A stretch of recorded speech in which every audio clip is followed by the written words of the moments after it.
Bom v začetku povedal v slovenščini, ker drugi že poznajo profesorja Keenana, tisti, ki so na summer school in so ga že srečali v 2 dneh dvakrat na predavanjih. Za ostale pa nekaj osnovnih informacij. Jim Keenan je jezuit, doktoriral je v Rimu iz moralne teologije na Gregorjani pri profesorju Jozefu Fuchsu in je potem delal v Združenih državah, najprej kot svetovalec škofovske konference, ameriške škofovske konference za področje zdravstva. In je tudi pravzaprav uredil nek etični kodeks za zdravstvene organizacije v Združenih državah. Iz 64 različnih kodeksov je potem v 5 letih nekako spravil v enotno zdravstveno politiko katoliških institucij v Združenih državah. Potem pa je predaval na različnih univerzah, zadnjih 17 let predava na Boston Collegeu področje etike, medicinske etike, moralne teologije, družbene etike. In več bo povedal tudi o sebi na začetku. V bistvu začel je pa še eno gibanje, združevanje moralnih teologov. Približno 1400 moralnih teologov je združeno v njegovo mrežo. In lansko leto smo imeli kongres v Sarajevu, 500 moralnih teologov iz celega sveta je bilo tam zbranih. In v bistvu gre za eno tako zelo močno stanovsko organizacijo, kjer podpiramo drug drugega in v okviru tega združenja je zdaj on tudi tukaj na tej poletni šoli. So I would like to welcome you, Jim, here to this public lecture on populism and ethics.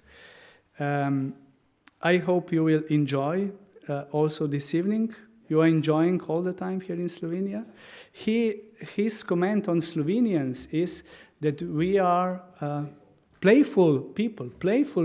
Can you imagine? And then we discovered this morning in our National Gallery that also our pictures are so the paintings are expressing this playfulness of Slovenian peoples. For example, Ivana Kubilica painting. So it's interesting. This is a new perspective that somebody see Slovenians as playful people. But please, the stage is yours.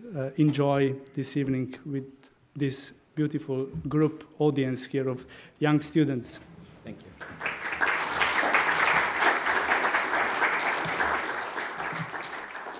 So I originally planned on, I understood that this was going to be translated. So it's a shorter talk than I intended. So it means that there'll be more time for comments, which is what I'm interested in. You may be interested in my saying something. I'm interested in you saying something. So let me start, all right? And I'll take a pause every now and then to emphasize something. In the middle of the paper, I start talking about some work on vulnerability by Judith Butler.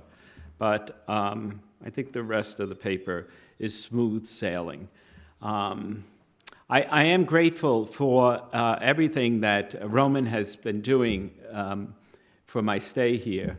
And I'm very grateful to the Jesuit community for accommodating me and for their hospitality, and for the hospitality of the summer school program. People in the program have been listening to me all day long, and they're still here, so it's hospital. Let me start. In 2003, I founded a network of Catholic moral theologians called Catholic Theological Ethics in the World Church. I believed that we moralists had to get better connected among one another. At that time, I assembled 9 people to form a planning committee. These were senior moralists from around the world so as to plan ways to share insights, to work beyond our national boundaries, and to support especially those who are struggling elsewhere. In 2006, we met as a group in Padua, Italy, 400 moralists from 52 countries for the first time in history. I had to raise money to cover the cost of those from Africa, Asia, Latin America, and Eastern Europe.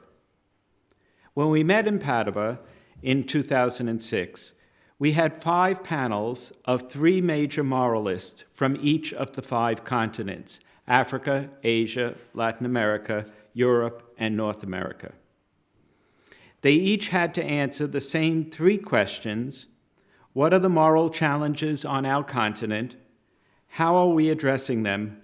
And what hope do we have for the future? In these sessions, we learned what were the different issues, from religious intolerance in Asia, to AIDS and corruption in Africa, to economic inequality in the United States.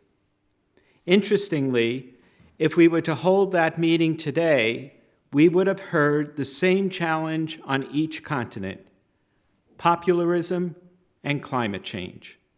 These are the 2 dominant issues on all 5 continents today. 2006, that was not the case. After Padua, there was a call to meet again, and so we did in the city of Trento, where the council met in the 16th century. It was at that council that mandated the field of moral theology. It's the council that started moral theology out. There, when we gathered, we were 600 participants, now from 72 countries. Here we wanted to discuss our past, our present, and our future.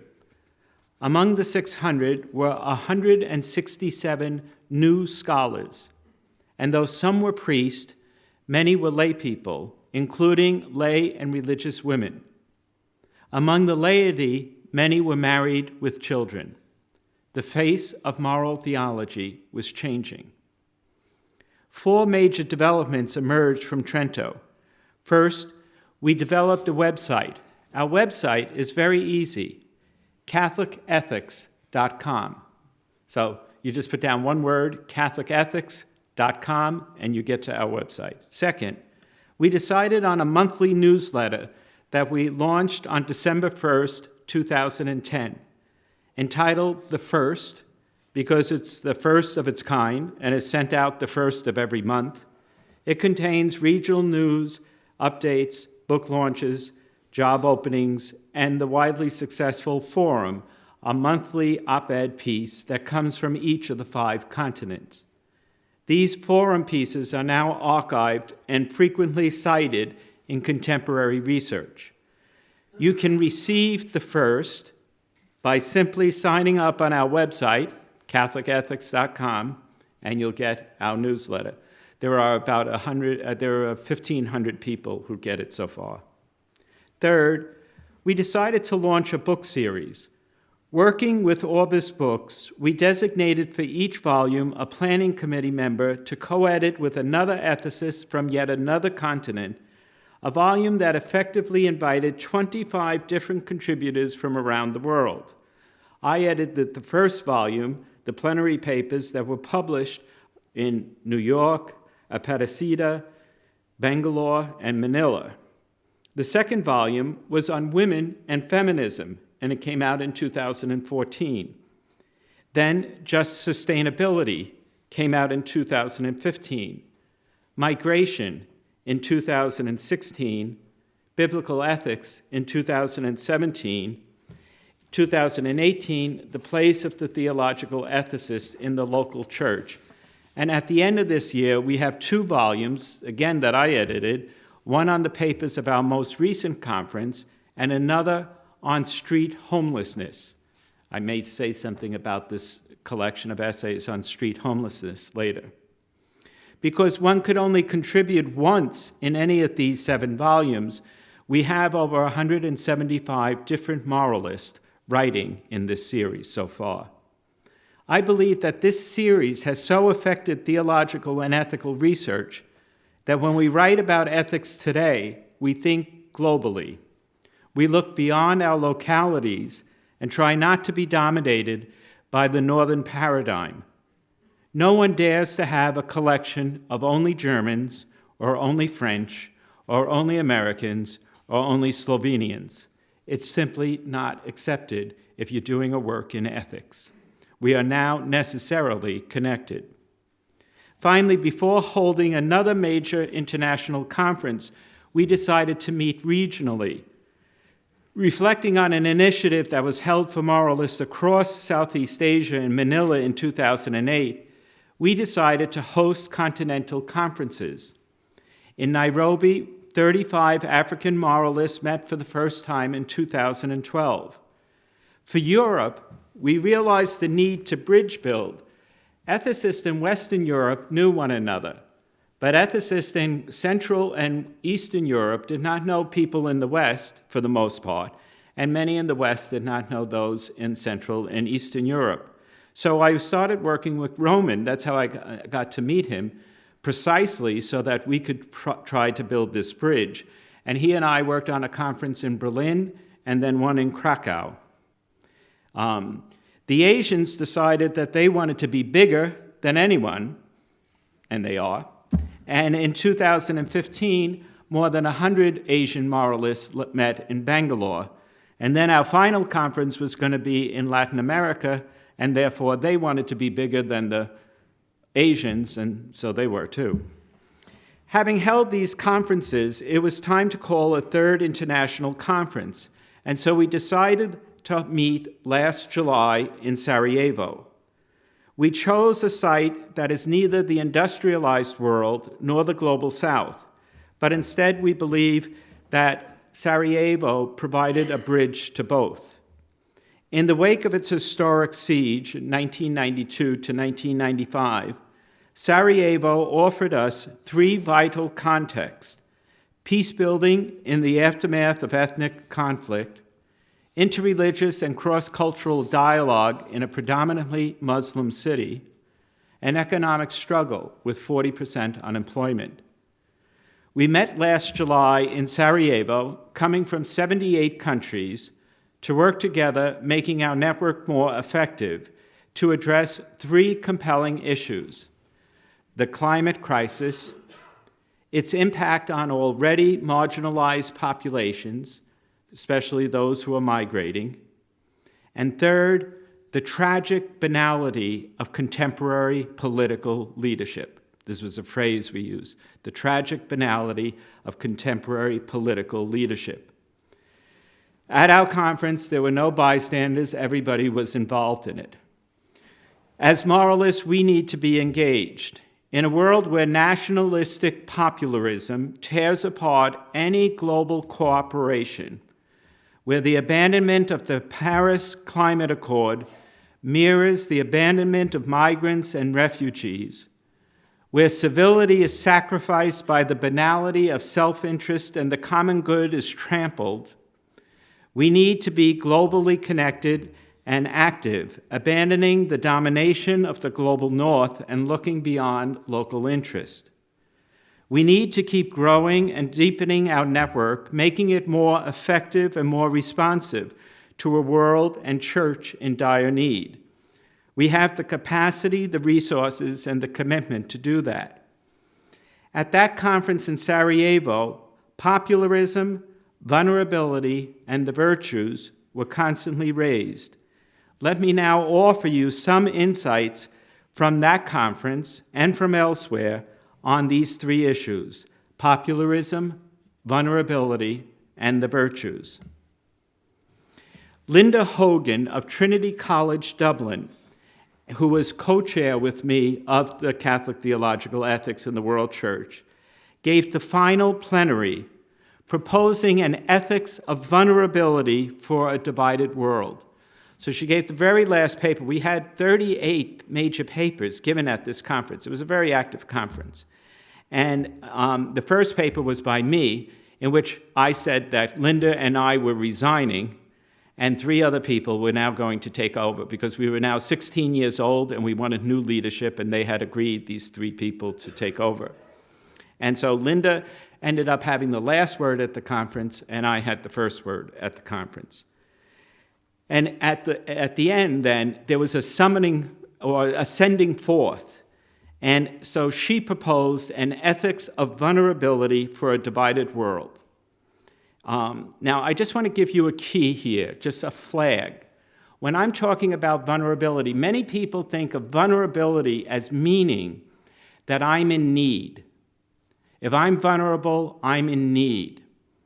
That's not what many people writing about an ethics of vulnerability are talking about.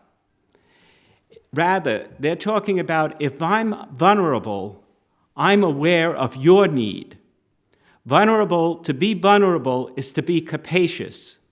It's to be able to understand that you have a need, and that as a matter of fact, if I were not vulnerable, I wouldn't appreciate that you do have a need. So as I go into this ethics of vulnerability, do not presuppose that I'm thinking that we need to become weak. Rather, we need to become capacious, capable of being able to respond to those who are looking to us in need. Vulnerability plays a game with popularists because it's basically to manage to say these vulnerable populations, those in need, we're going to keep out. And we don't need to think of ourselves as vulnerable, as able to respond to those. So this wordplay with vulnerability, I just want to flag it before we start.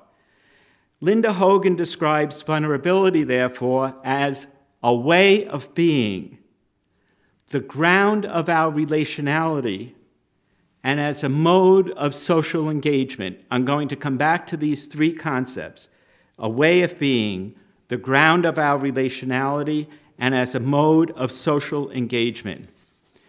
In her paper, she develops the insight of the idea of individuals sharing in an equality of dignity and rights that represents an important evolution in the articulation of our moral commitments.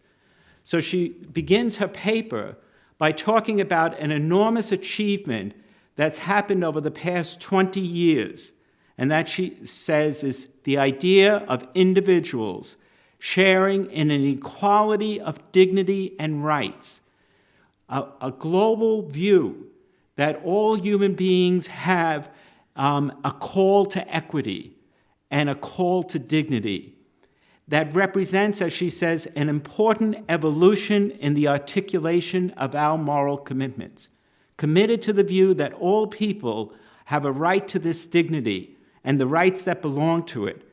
She wants to uphold that, and she says it persists even when economic forces conspire to undermine it and when populist leaders agitate against it. So she sees that what populists are looking to do is to undermine the achievement of the past 20 years. That is, that we were able to ascertain the equity in the issue of human dignity that we all share. She adds, "It is not surprising then that the ideal is sometimes sacrificed for or displaced by local or tribal interest, especially in times of instability, when individuals and communities experienced a heightened sense of vulnerability. This vulnerability is usually associated with fear and violence, and it often becomes the catalyst, she says, for a politics of extremism and exclusion that demarcates the boundaries of community in opposition to other comparably vulnerable individuals and groups. The populist plays out people's vulnerability. That is, I'm afraid about my situation. Not a vulnerability that is aware of another situation, but plays out a terror, if you will, of saying this group is vulnerable and this group is vulnerable, and I'm standing with just that first group. She says, this is how popularism works. It precisely preys on the diversity of needs. But then she tries to invert these attacks and asks, can these experiences of vulnerability, which are often marshaled to refute and resist the politics of inclusion, and the ideals of a shared future, and which are exploited in the service of dividing communities, can these experiences of vulnerability become instead the creative ground on which a new sense of political community can be established?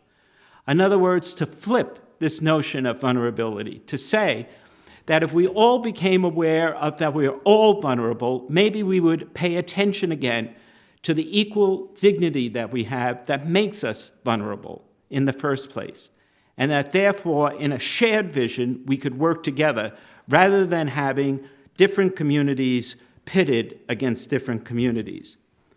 So she asks, can this existential experience of vulnerability be deployed in the service of a politics that unites rather than divides? This depends on whether this recognition of vulnerability can generate a new kind of conversation about how we act in the world, about our ethical obligations toward each other, about how to oppose the conditions under which some lives are in fact more vulnerable than others. She concludes, mutual dependence, shared vulnerability, these are elements of human experience that have rarely featured in the ways in which politics is constructed or ethical theories are framed. Indeed, much of our politics and ethics seems to be intent on foreclosing this recognition of our mutual vulnerability. And yet, shared vulnerability and mutual dependence may be precisely the qualities that have a resonance with individuals and communities worldwide who are struggling to find the grounds for the hope of shared future in a world divided. It was a very compelling talk she gave. It was 20 minutes long, and she just sent us forth with this argument. I would like to explore with you briefly what an ethics of vulnerability in a time of popularism might look like.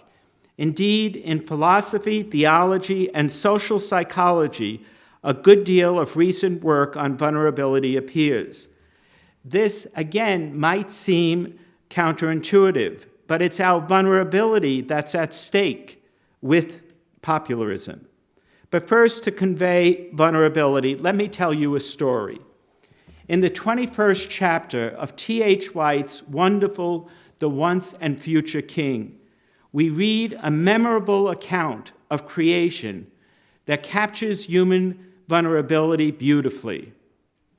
God gathers all the embryos of each and every species of human life and offers each embryo a wish for something extra.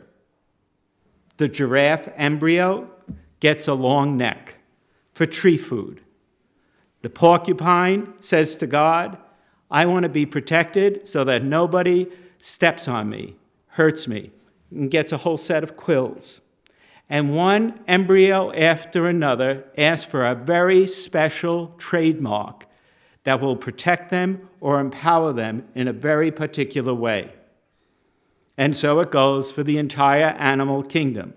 The last embryo is the human, Adam, who, when asked by God what he wants, responds, I think you made me in the shape which I now have for reasons best known to yourselves. He always talks to God in the plural.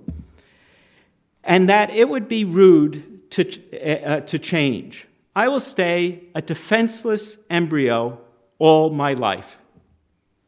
God is delighted with the answer and lets the human embryo have no particular protection, to be the most vulnerable of all newborns, and says, as for you, Adam, you will look like an embryo till the day they bury you.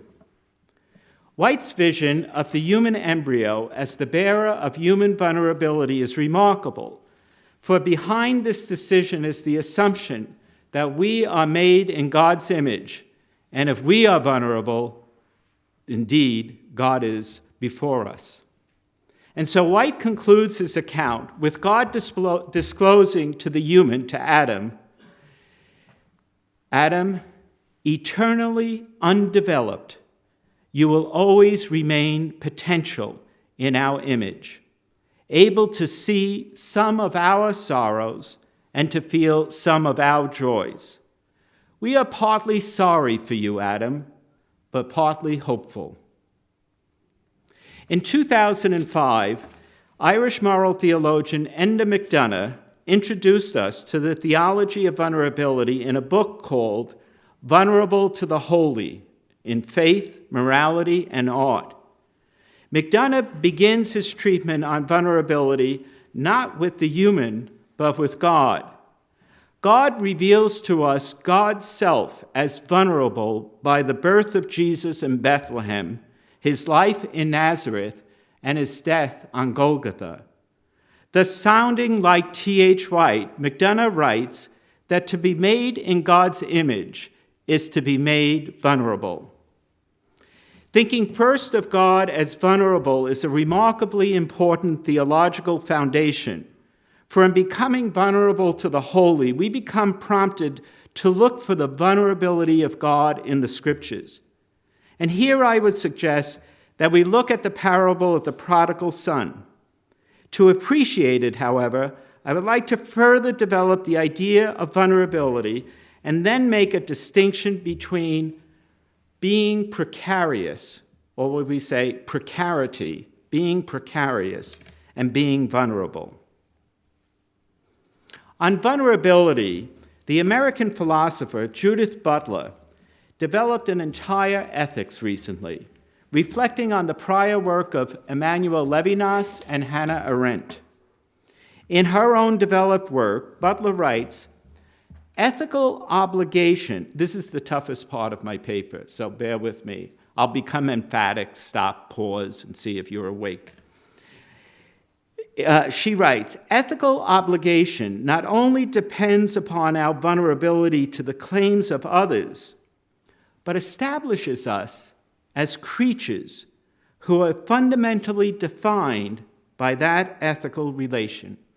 I remember when I first read this sentence, how captured I was by it. Ethical obligation not only depends upon our vulnerability to the claims of others, but establishes us as creatures who are fundamentally defined by that ethical relation. That is, vulnerability is what establishes us as creatures before God and before one another. She adds, this ethical relation is not a virtue that I have or exercise. Rather, she argues that it is prior to virtue. It is prior to any individual sense of self. It is not as discrete individuals that we honor this ethical relation. I am already bound to you, and this is what it means to be the self I am, receptive to you in ways that I cannot fully predict or control. Vulnerability is our nature. That's what's being compromised by popularism, our vulnerability. She writes, you call upon me and I answer, but if I answer, it was only because I was already answerable. That is, this susceptibility, this vulnerability constitutes me at the most fundamental level, and it is there, we might say, prior to any deliberate decision to answer that call. In other words, one has to be already capable of receiving the call before actually answering it. In this sense, ethical responsibility presupposes ethical responsiveness. To put it another way, I am already vulnerable before I meet the person in need. It's that vulnerability within me, that embryo, that makes me aware of the other in the first place. Butler helps us to appreciate more the reconciling and humanizing traits of vulnerability, helping us to see it not as a liability, but as something that empowers us as human beings to be relational and therefore moral. It is for this reason that we need to distinguish vulnerability from precariousness or precarity. Butler writes, Precarity exposes our sociality, the fragile and necessary dimensions of our interdependency. Therefore, we must be careful to recognize the difference between how we're all vulnerable and how some of us are in precarious situations. Certainly, in being vulnerable, we have the capacity to encounter and respond to another whose vulnerability is precarious, as in the prodigal son parable, where the son's own precariousness, exposes him to the fragile and necessary dimensions of our interdependency. In that parable, while the beginning of the story focuses on the younger brother's precariousness, the center of the parable focuses on the vulnerable one, who is the father, who recognizes his son in the distance, embraces him, reincorporates him, and works to restore all that was unstable, threatened, exposed, and jeopardized. The same father remains vulnerable to his older son, who does not suffer from precarity, but from resentment. The stability in the story is the vulnerable father, as the precarious son returns and the resentful one threatens to leave. The centrality of the story is the enduringly vigilant, attentive, and responsive father, who is so because he is vulnerable. At Sarajevo, we had speakers develop virtue strategies to address populism and to empower vulnerability. One was especially helpful from Ken Himes, who was invited to speak on Donald Trump. You cannot imagine having a major American moralist speaking about Donald Trump, our president, at a conference of people from 78 countries, all who work in ethics and all who are very angry about populism and especially its impact on climate change and migration. Following Bishop Robert McElroy from San Diego, Himes called for a Catholic political imagination, a social ethic that underscores the importance of certain virtues for our time and place. In his closing remarks, he offered 4 such virtues characteristic of a Catholic political imagination. So I'm going to conclude this paper with the conclusion of his paper, which was a comment on each of these 4 virtues. The first was solidarity, that recognizes that we are all indebted to one another. In place of a populist nationalism that defines we the people in an exclusionary way, the Catholic community, Himes argued, must promote the virtue of solidarity, moving beyond tribalism to inclusiveness. We must substitute for America first the idea that the interest of the United States is connected to the demands of the international common good. The Paris Climate Accords, fair trade agreements, refugee assistance. So many of our global crises are caused by our inability to acknowledge a meaningful way that all people and all creation exist, because the one God has made us all.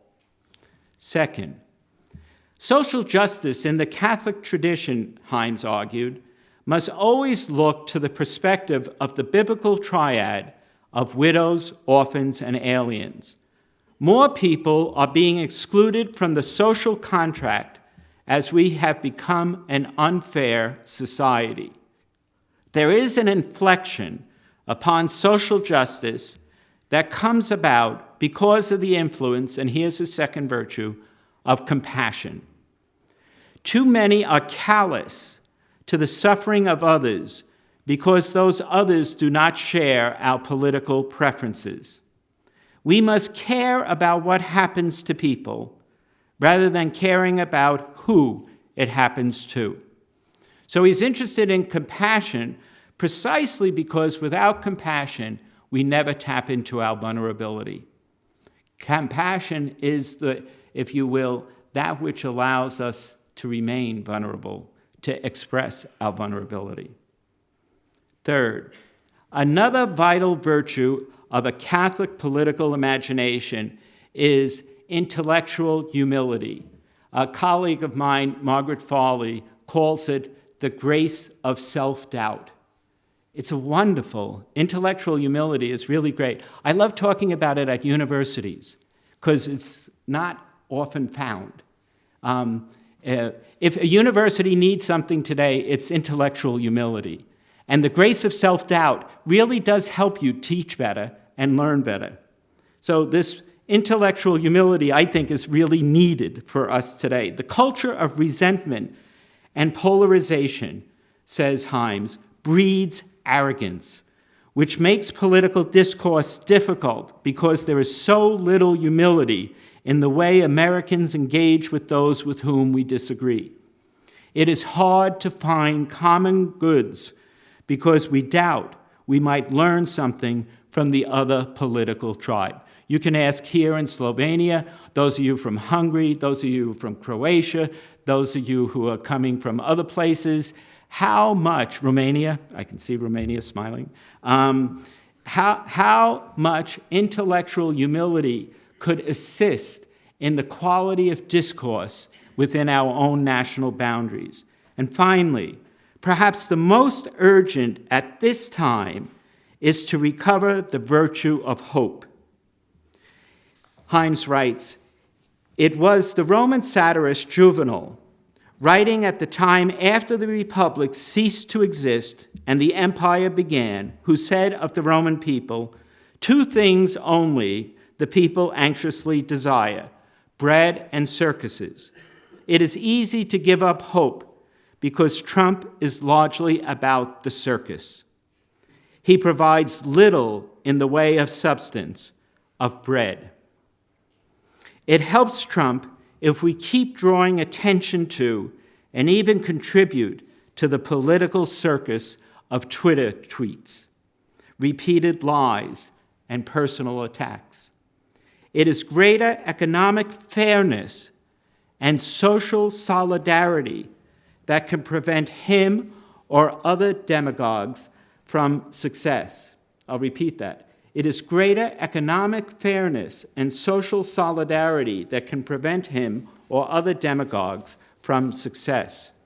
Promoting greater economic fairness and working for social solidarity frustrates the likes of Trump, Modi, Duterte, and Putin.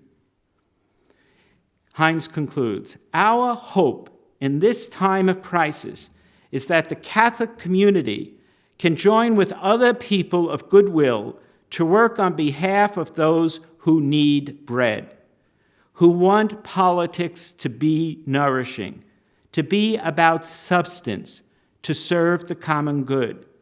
After all, that is what Catholic social teaching has always imagined about politics, that it be the arena where men and women come together to seek the best interest of each and all of us. The virtues of solidarity, compassion, intellectual humility, and hope in the light of a true ethics of vulnerability is our pathway out of the shadows of popularism." Thank you.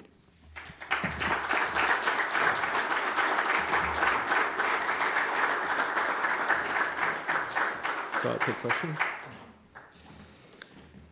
So I'm interested in what you have to say. I've now talked for about 35 minutes, and you've heard enough of me for a need to hear what some of you think. Hi, Lucia. I was just wondering, could you please elaborate more on the distinction between the vulnerability you talk about and compassion, or maybe empathy? Right. So compassion is the virtue. Empathy is the virtue. But the possibility that we can be compassionate, the possibility that we could be empathetic is because we are vulnerable. So what most people think is vulnerability is a weight, is a burden. I'm vulnerable. I don't want to be vulnerable. We say things like that. What Butler and Hogan and a whole number of other people, McDonough, want to say is that, as a matter of fact, we are vulnerable, and that's what enables us to be compassionate. And that condition of vulnerability we don't want to be denied, and we don't want it to be used to disenfranchise others, because it's, as a matter of fact, how we come together, how we're interested in coming together. I was mentioning earlier, actually to Lucia, that there's a child psychologist. Her name is Jessica Benjamin. She's a Freudian. It's really rather interesting. She wants to prove Freud wrong through Freudianism. And she's interested in what happens when infants first meet one another. So when you see 6-month-old babies together, it's called mutual recognition. Benjamin says it's the most vulnerable moment in a human being's life, because all of a sudden the infant is really thrown by what's happening. The infant's been seeing all these big people all around, and suddenly there's a bunch of, 10 inches high human beings right in front of her or him. And right away, there's mutual recognition. They see their twin, actually lots of them. And they respond the way if they start crying, they start crying. If they start playing with the face, they start playing with the face. It's like a mirror. And it's at that point that a human being realizes how vulnerable we are to one another, how susceptible. We realize that, as a matter of fact, we share so much. And so she's really interested in how it is that sometimes, and she does work in gender, about how males are taught to walk away from a lot of their vulnerability and into a world of domination.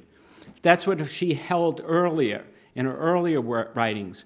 But more recently, she keeps coming back to this notion of mutual recognition, saying that at the very early stage, the human realizes that we're alike one another. And what she wants to say, we're alike in our vulnerability. So to use vulnerability as a way of isolating one group from another is to really use our humanity in a mischievous and negative way. So she would say it's not a virtue.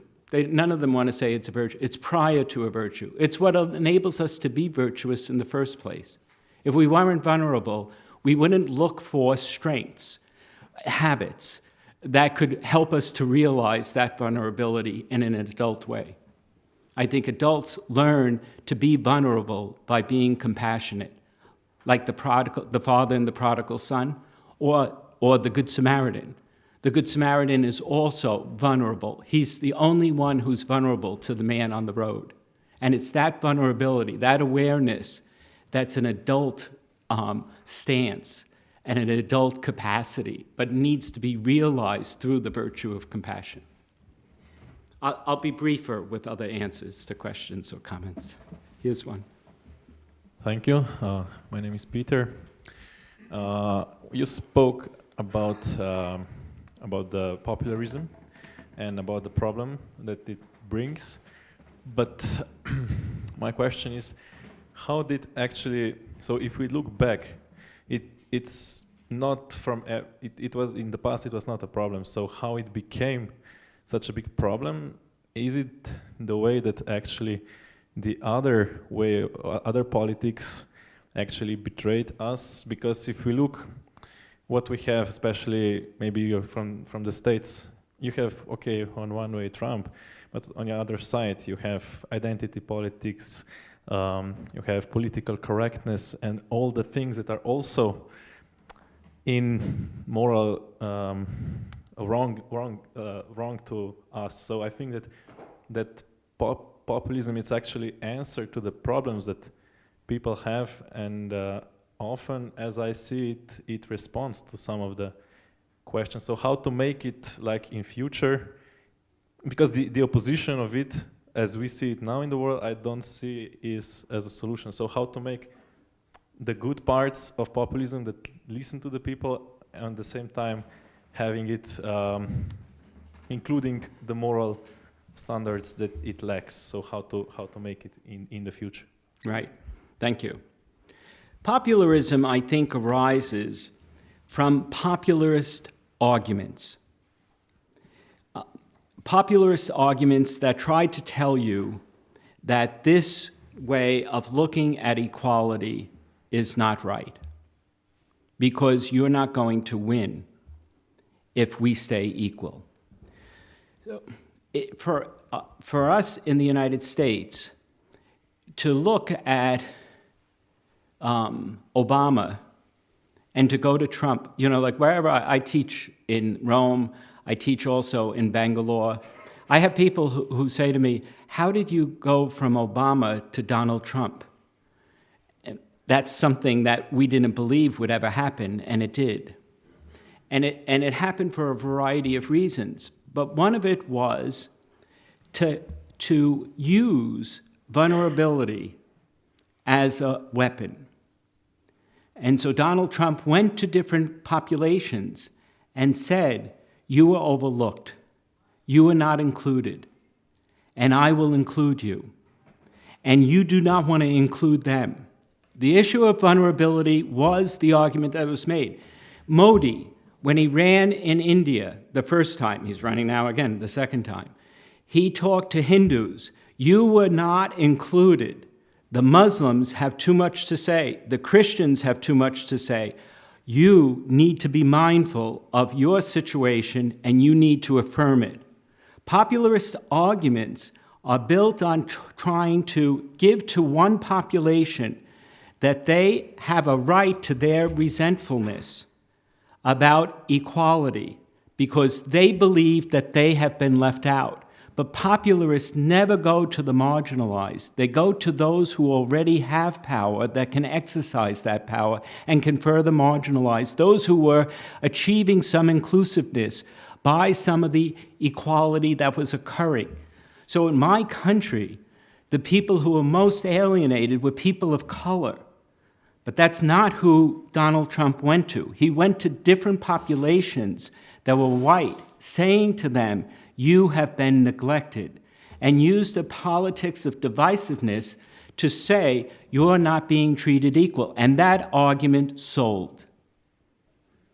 But it's an argument that's being based on this notion of vulnerability. You were sold out. You were left abandoned, and I will not abandon you. So Donald Trump today, he has 33% of the vote. 33%. They're mostly evangelicals. Most of the people who are with Donald Trump are evangelicals. They think of Donald Trump as Cyrus, King Cyrus. They really, like Jews, they didn't care. Jews did not care about King Cyrus, except for that he was the protector of them. So evangelicals, you could say to evangelicals, do you mind that Donald Trump has assaulted women, or that he talks in such a way about other human beings? Evangelicals don't care about that because they think of him as Cyrus. His role is to protect the evangelicals. And basically his base is almost 78% evangelicals, white evangelicals who have supported him.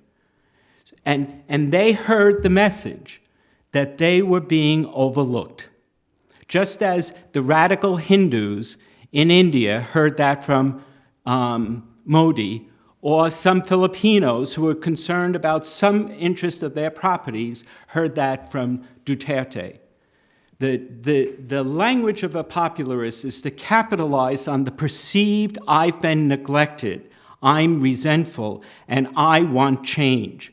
And that dynamic is playing itself out time and time again. But the real victims of inequality are, generally speaking, people on the margins that few popularists have ever spoken to.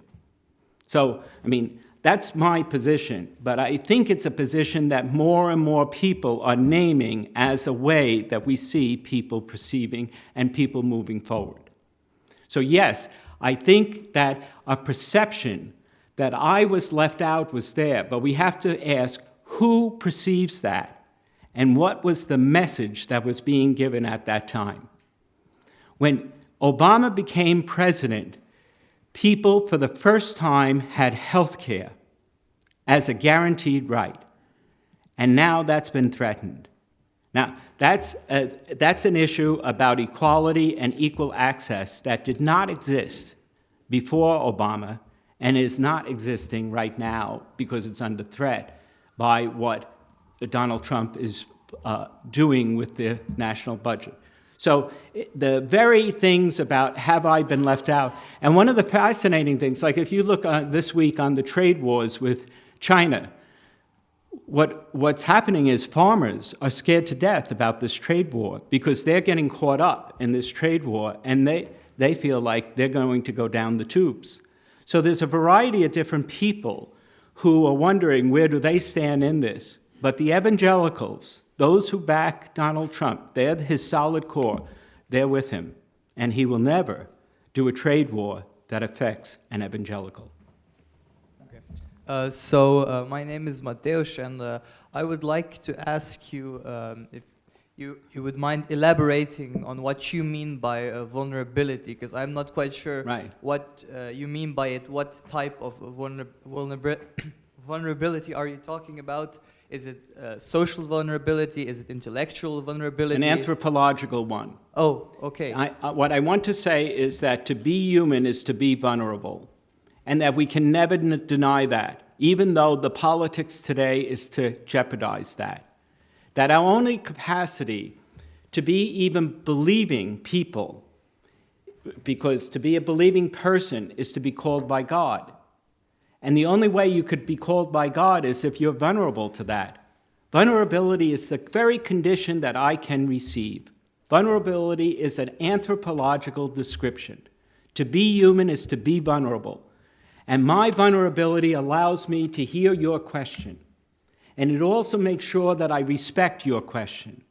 That's what vulnerability is about. And that's what popularists are compromising. That's why vulnerability is the key to the entire issue. But Donald Trump knows that and knows how effectively to do that. In a single tweet, he can make vulnerability a liability rather than seeing what religious traditions try to say, it's the condition of being in the image of God in the first place.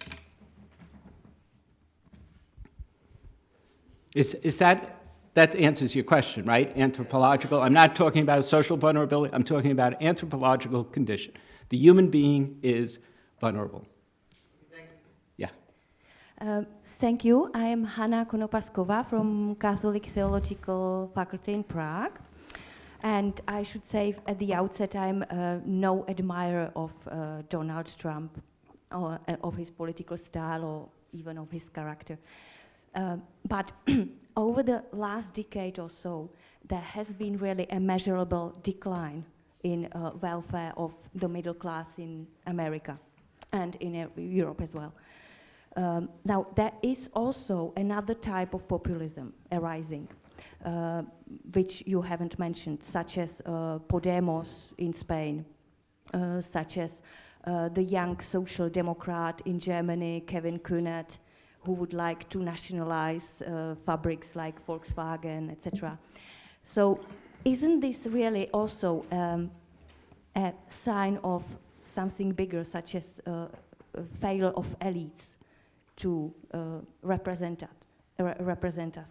There are no bigger candidates than those which have won.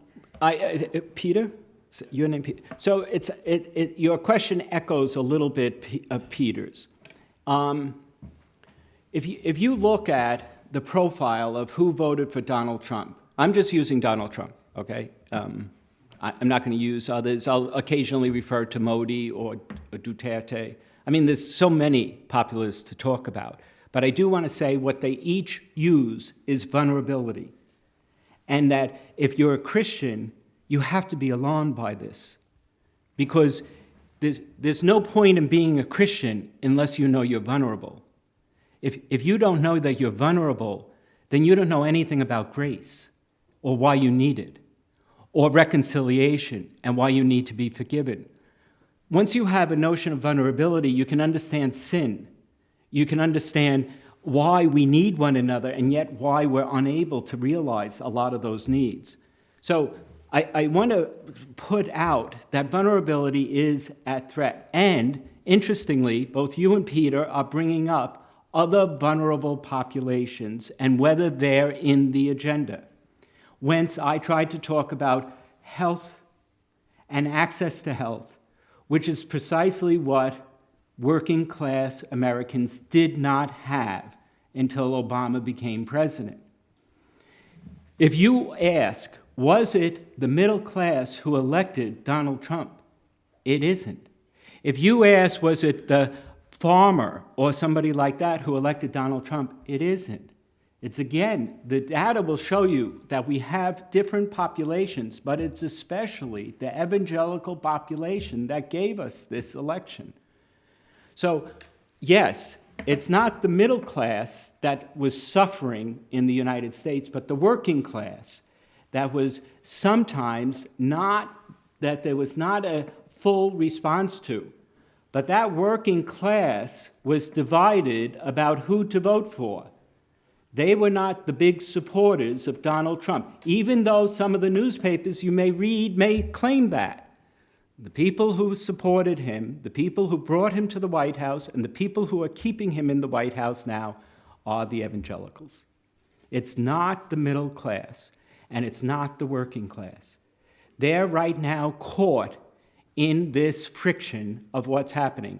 And read the newspapers today and see how the farmers find themselves being caught in this. More and more people feel they are being used. And until we address that we're all vulnerable, we're not going to get there. My name is Jan. I'm also from Czech Republic. And I would like to ask, is it possible to be vulnerable and don't get hurt in the end by someone else? And how to be vulnerable, and even though other people can hurt me in the end? I mean, that's the price of vulnerability. The price of vulnerability is in the father of the prodigal son. He has to go after both sons. He has to bring in the one who's returning, and he has to make sure that the other one's not leaving. Now, if he wasn't vulnerable, he could just say, the heck with the two of them. I'll have more. One has already had everything, and the other one hasn't. But to be vulnerable cost. If you think of Passion Week, you know, Ecce Homo, the image of Christ, there he is with a crown of thorns. What is that about? That's vulnerability. That's vulnerability in front of Pontius Pilate and Herod. That's vulnerability. But that is our condition. Now, to think that we don't need to be vulnerable is the myth. And that's what a popularist sells us. That by you supporting me, your group, your vulnerable group, will no longer be vulnerable. You'll be protected. The language of protection is always used as a cover-up for denying human vulnerability. So, speaking about vulnerability means to speak about risk, to speak about loss. That's exactly what Linda Hogan says in the beginning. Why don't we finally realize that all of us are at risk? All of us have loss. All of us can be endangered by being overlooked. But it's only by paying attention to that shared vulnerability that we will ever constructively respond to this. So, yes, vulnerability will get, but you know what? If you go the other route, you're still going to lose. You're still going to suffer. It's still not going to last. No population. I mean, here we are, right? We had our conference in Sarajevo. And when we had our conference, when we started planning it, it was in 2014. The 100th anniversary of the First World War, and we're in the city of Sarajevo.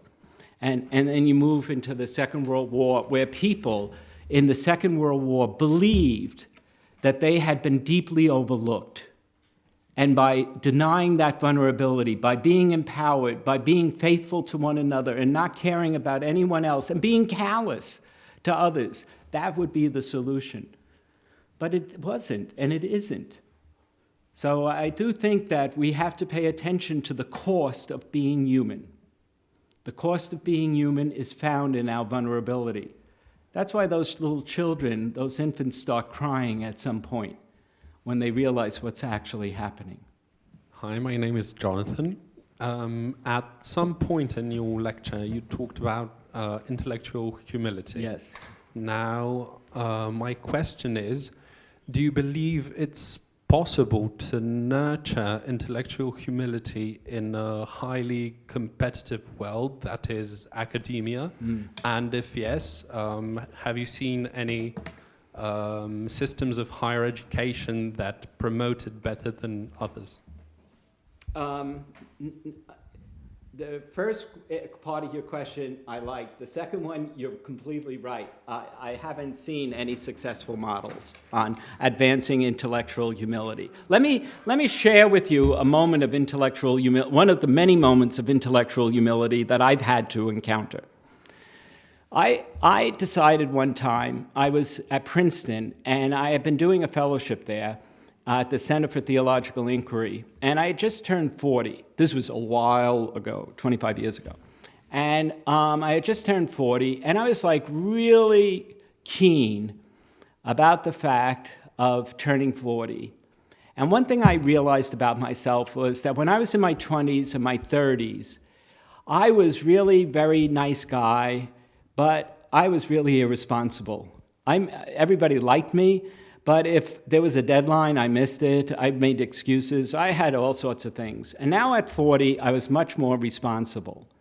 But I wanted to know, even though I was more responsible, did I love as much as I did when I was in my 20s? And I asked myself, I'm responsible, but do I love as much as I did when I was younger? So I started reflecting on this, and I wrote a little article called The Danger of Pharisaism. And I said, you know, this is what Jesus keeps saying, is that it's one thing to be responsible, it's another question to be able to love. And the critique of Pharisees was that they didn't love, but they did follow the law. And I wrote this. And then this other journal picked it up, and they ran with it. And I remember returning to my school, Western School of Theology, and my colleague, a biblicist named Dan Harrington, said to me, boy, oh boy, you're in trouble. And I said, why? And he said, the danger of Pharisaism, don't you realize how anti-Semitic that is? And I said, you gotta be kidding.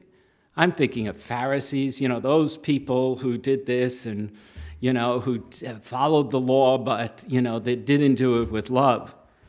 And he said, it's anti-Semitic. And I said, oh, you gotta be kidding me. So that's when the letters started to come.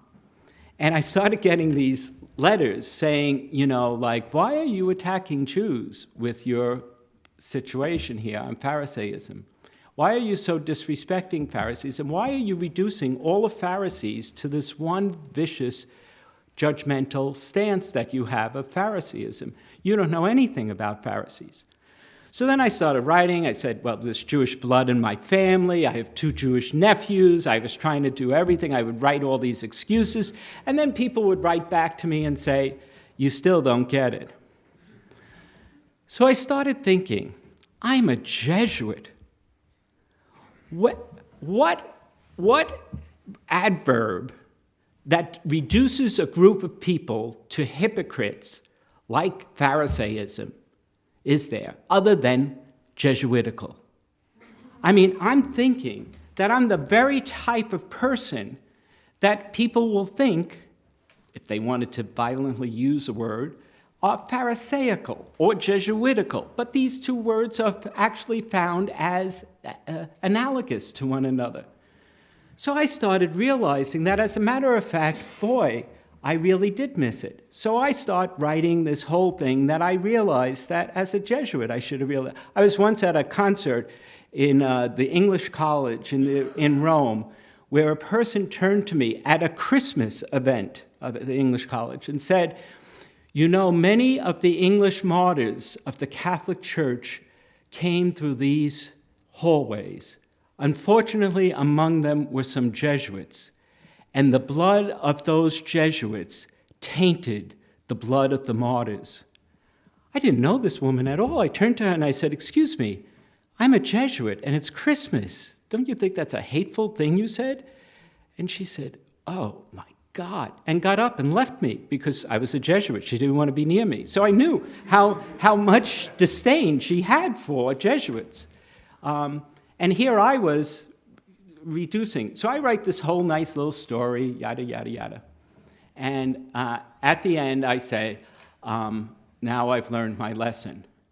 And my friend Dan says, "No, now you put down, and now I know I was wrong." And I said, "I don't need to write, I was wrong. I think everybody can understand that I didn't get it right.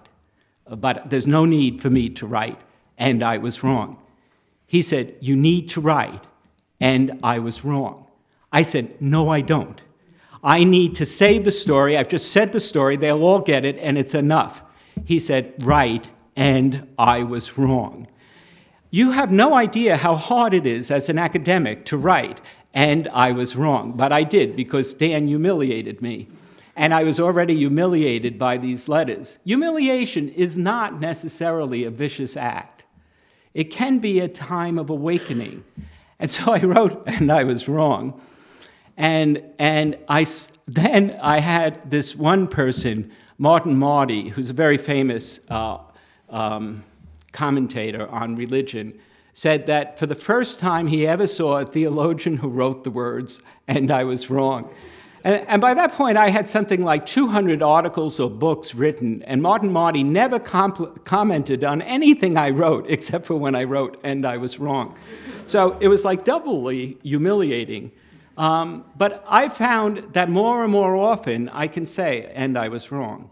My colleague helped me to say that, to write that. And I apologize. We had at our conference, we had a problem where somebody did something foolish about moving people and stuff, but I was the organizer of the conference, and I had to take responsibility for something that I had built up for quite a while. And I had to say that this was something that we overlooked, and we were wrong. I think that the breakthrough of "and I was wrong" for me was a help, an enormous help. But I don't suggest people write articles about the danger of Phariseeism on your 40th birthday. So yeah, I don't know if others in the academy think that there's a need for intellectual humility, but I do think the grace of self-doubt is a great help.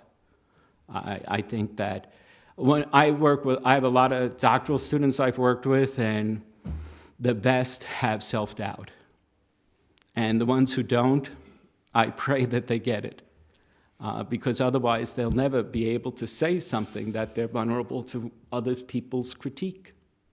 Because intellectual humility is being vulnerable to another's critique. Hello, I'm Nate. I have two questions. Where are you? Oh, hi. I can hear your voice. The first question is that some topics are really vulnerable to popularism. That's like migration. For Christian, I think like for Christian in Slovenia, it's a very, like you're in a big deception between Caritas to migrants and the refugees.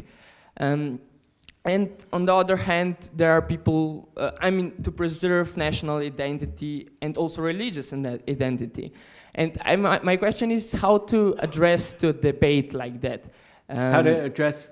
How you can debate about that with all that vulnerability that you are vulnerable to each other and so on.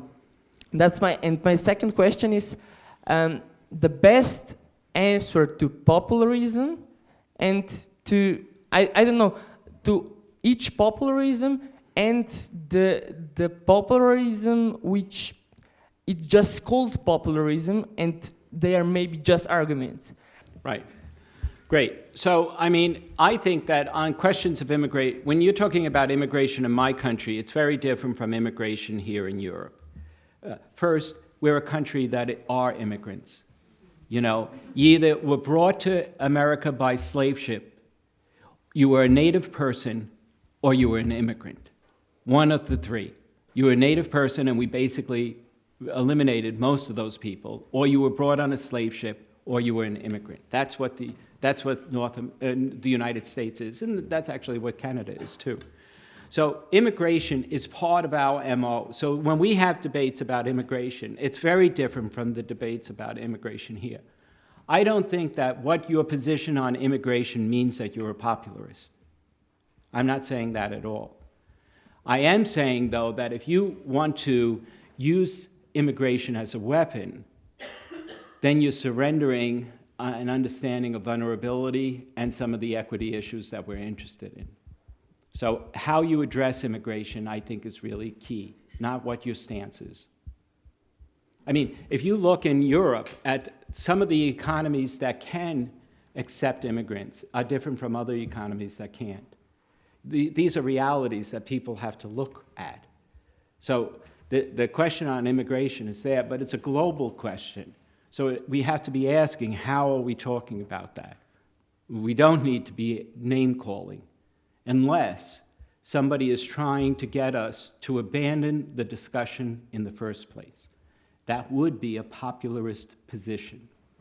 But that's very different from somebody who argues that the level of immigration right now in this nation at this time is not able to go further or beyond, and that is a prudential and virtuous decision. Is that helpful? Oh, I think it's we have to be very, it's the same thing about whether we're paying attention to the farmer or to the working class in the United States. Those two populations are caught in a variety of different places, but their vulnerability is a precarious one, and that's something that we have to be attentive to. But they haven't found any satisfaction with either party, and they're not the people who are guaranteeing or keeping Mr. Trump in office. So they're caught in the crossfire. Their vulnerability is rather key, I think. Yes? Hello, I'm Alinka from Slovenia. I have a question. Like, for me, I'm a doctor, and what can I do? I mean, or as a ex-student, or as a person who is not really connected to politics, how am I supposed to act, to live, in this view of vulnerability? It's real. If you go to a number of websites right now and put down the word vulnerability, it is astonishing how many people are writing about it. There's Judith Butler and a whole camp of feminists who are writing about that. There's Enda McDonough and a whole number of theologians who are writing about that. There's these philosophers who studied Hannah Arendt or Levinas, Emmanuel Levinas, who are writing about it. But there are other populations like a Jessica Benjamin in psychology who's writing about the experiences of infants and how mutual recognition leads them. If you look up any of these people, their works are now canons for big movements on the question of vulnerability. And so I was wondering about bringing vulnerability here. This is my first time using vulnerability in a lecture. I used it 2 weeks ago in a lecture in Malta on a different topic. But there is so much coming out just this year. There's a sense that people are able to identify what is at risk. So that's what I'm trying to say. Why am I investing so much in vulnerability? Because that's what is constantly coming up from all sorts of different places: philosophy, theology, psychology, behaviorists, a variety of people. And I think that you need to look to see where you feel vulnerability can thrive, can be exemplary, can be truthful. I mean, I think we need to see more vulnerability. We see too much domination going on. The domination is also what happens when somebody calls somebody a popularist because they're trying to talk about limits to immigration issues, or when they're trying to talk about the rights of the working class or the rights of others. Domination keeps coming up. But domination is not the answer for global politics. It's this vulnerability. And I think it's even in literature or in film. If film or the arts convey vulnerability, go with it. I think that, if I can for a moment, Pope Francis, I think Pope Francis's language of accompaniment is always an awareness of our shared vulnerability. We used to talk about, I'll help you, I'll care for you, I'll teach you. These always had a bit of condescension. Accompaniment is a language of walking with, being a fellow pilgrim, being one vulnerable adult with another vulnerable adult. I think that vulnerability takes us much further, spiritually, pastorally, academically, into understanding what we really are anthropologically. I think that is really key. And I think it's also that we need to keep thinking of whether we're vulnerable, if we're really vulnerable to what's happening around us, whether we're really allowing that to come in. It becomes a great gift the more you surrender to it. You know, Jean Vanier died, within 8 days. And this was a person who learned the vulnerability of disability would bring a new humanity to spirituality. Now, if Jean Vanier was teaching us this for the past 65 years, maybe now we're finally realizing that the way vulnerability has been so attacked, that maybe raising up a Jean Vanier instead of a Modi is a better way to go. Yeah, that's what I think we need to find it in our own personal lives. I think we need to dare to be more vulnerable in our lives. The question about, do you get hurt if you're vulnerable? Yes, you do. That's what happened to the Good Samaritan. That's why the priest and the Levite don't stop, because of the burden that's attached to it. Vulnerability will always be burdensome, as it was to the father and the prodigal son. But I think that's what Christians are called to. I think that's what Muslims are called to. I think that's what Hindus are called to. I think that's what all human beings are called to. And it's something that as infants we recognize. On that note, thank you.